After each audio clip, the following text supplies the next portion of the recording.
நமஸ்காரம். இன்று நான் ஸ்ரீ லலிதா சஹஸ்ரநாமத்தின் 8வது பகுதியை ராகமாலிகாவில் 46 ராகங்களில் வழங்குகிறேன். கடந்த 7 பாகங்களில் 111 ஸ்லோகங்களை 28 ராகங்களில் பாடியுள்ளோம்.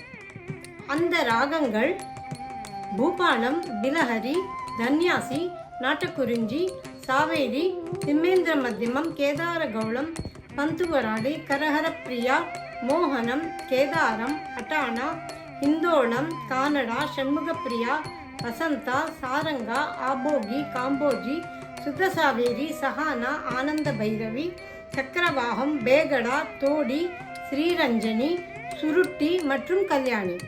இன்று நான் 112 முதல் 127 வரையிலான ஸ்லோகங்களை